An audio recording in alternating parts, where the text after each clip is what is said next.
Hello everyone, this is Mary's World, and for Halloween season I'm going to be reading an excerpt from The Shining,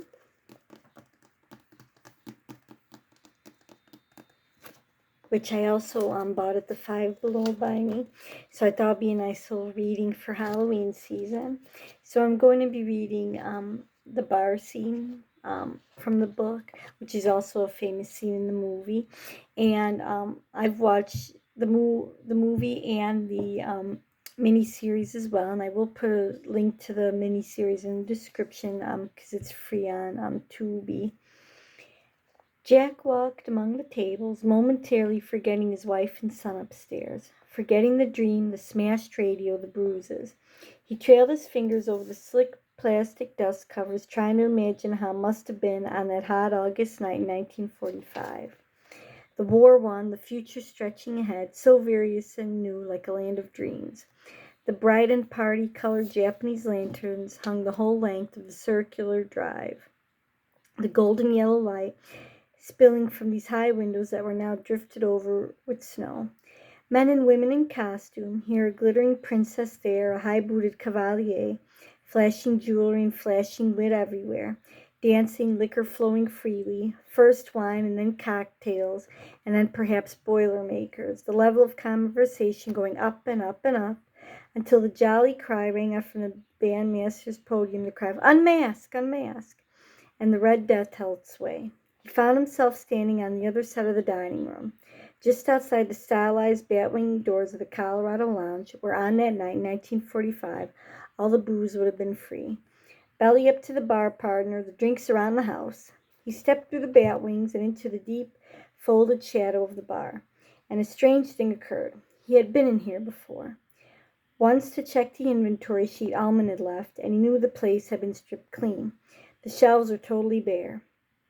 But now, lit only murkily by the light which filtered through from the dining room, which was itself only dimly lit because of the snow blocking the windows, he thought he saw ranks and ranks of bottles twinkling mutedly behind the bar, and siphons and even beer dripping from the spigots of all three highly polished taps.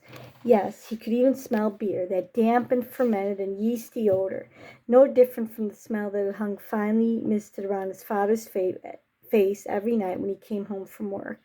Eyes widening, he fumbled for the wall switch, and the low, intimate bar lighting came on. Circles of 20-watt bulbs implanted on the tops of the 3 wagon wheel chandeliers overhead. The shelves were all empty. They had not even as yet gathered a good coat of dust. The beer taps were dry, as were the chrome drains beneath them. To his left and right, the velvet upholstered booths stood like men with high backs, each one designed to give a maximum of privacy to the couple inside. Straight ahead, across the red-carpeted floor, 40 bar stools stood around the horseshoe-shaped bar. Each stool was upholstered in leather and embossed with cattle brands, Circle, H bar, D bar. That was fitting. Rocking W, Lazy B. He approached it, giving his head a little shake of bewilderment as he did so. It was like that day on the playground when, but there was no sense in thinking about that. Still, he could have sworn that he had seen those bottles. Vaguely, it was true. The way you see the darkened shapes of furniture in a room where the curtains have been drawn. Mild glints on glass.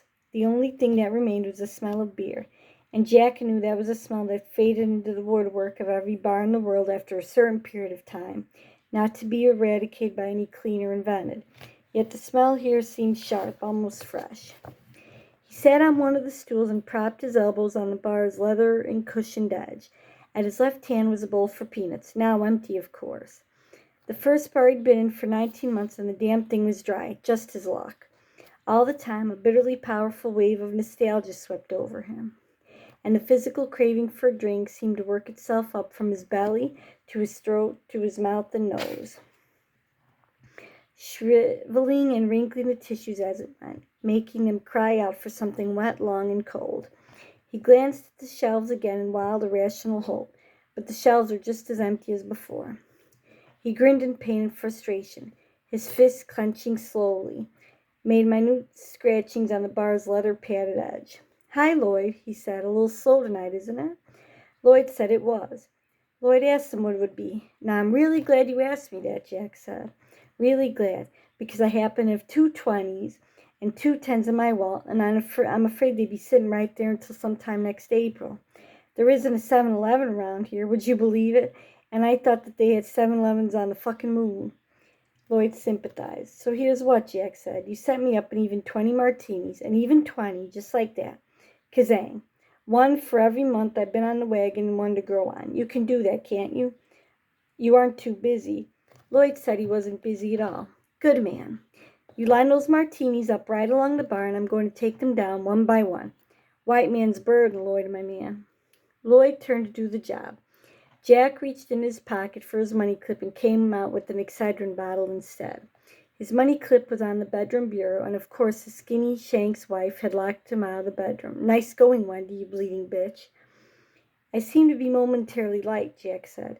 How's my credit in this joint anyhow? Lloyd said his credit was fine. That's super. I like you, Lloyd. You're always the best of them. Best damn barkeep between Bar and Portland, Maine. Portland, Oregon, for that matter. Lloyd thanked him for saying so. Jack dumped the cap from his Excedrin bottle, took 2 tablets out, and flipped them into his mouth. The familiar acid-compelling taste flooded in. He had a sudden sensation that people were watching him, curiously and with some contempt. The booths behind him were full. There were graying, distinguished men and beautiful young girls, all of them in costume, watching the sad exercise in the dramatic arts with cold amusement. Jack whirled on his stool. The booths were all empty, stretching away from the lounge door to the left and right. The line on his left, cornering to flank the bar's horseshoe curve down the short length of the room. Padded leather seats and backs. Gleaming dark formica tables, an ashtray on each one, a book of matches in each ashtray, the words Colorado Lounge stamped on each in gold leaf above the Batwing door logo. He turned back, swallowing the rest of the dissolving Excedrin with a grimace. Lloyd, you're a wonder, he said. Set up already. Your speed is only exceeded by the soulful beauty of your Neapolitan eyes. Salute. Jack contemplated the 20 imaginary drinks, the martini glasses, blushing droplets of condensation, each with a swizzle poked through in a plump green olive. He could almost smell gin on the air. The wagon, he said. Have you ever been acquainted with the gentleman who was hopped up on the wagon?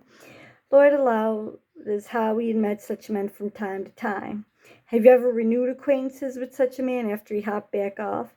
Lloyd could not, in all honesty, recall. You never did, then, Jack said. He curled his hand around the first drink, carried his fist to his mouth, which was open, and turned his fist up. He swallowed and then tossed the imaginary glass over his shoulder.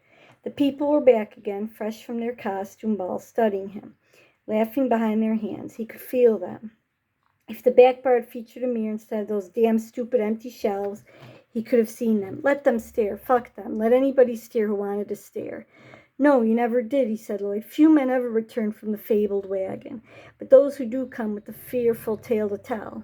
When you jump on it seems like the brightest, cleanest wagon you ever saw, with 10-foot wheels to keep the bed of it high out of the gutter where all the drunks are laying around with their brown bags and their Thunderbird and their granddad flashes pop skull bourbon. You're away from all the people through your nasty looks and tell you to clean up your act or go put it on in another town. From the gutter, that's the finest-looking wagon you ever saw. Lloyd, my boy, all hung with bunting and a brass band in front and 3 majorettes on each side, twirling their batons and flashing their panties at you. Matt, you gotta get on that wagon and away from the juicers that are straining canned heat and smelling their own puke to get high again and poking along the gutter for butts to half an inch below the filter. He drank 2 more imaginary drinks and tossed the glasses back over his shoulder. He could almost hear them smashing on the floor. And goddamn if he wasn't starting to feel high. It was the Excedrin. So you climb up, he told Lloyd. And ain't you glad to be there? My God, yes, that's affirmative. That wagon is the biggest and best float on the whole parade. And everybody's lining the streets and clapping and cheering and waving, all for you. Except for the winos passed out in the gutter. Those guys used to be your friends, but that's all behind you now. He carried his empty fist to his mouth and sluiced down another. 4 down, 16 to go, making excellent progress. He swayed a little on the stool. Let him stare. If that was how they got off. Take a picture, folks. It'll last longer. Then you start to see things, Lloydie, my boy. Things you missed from the gutter.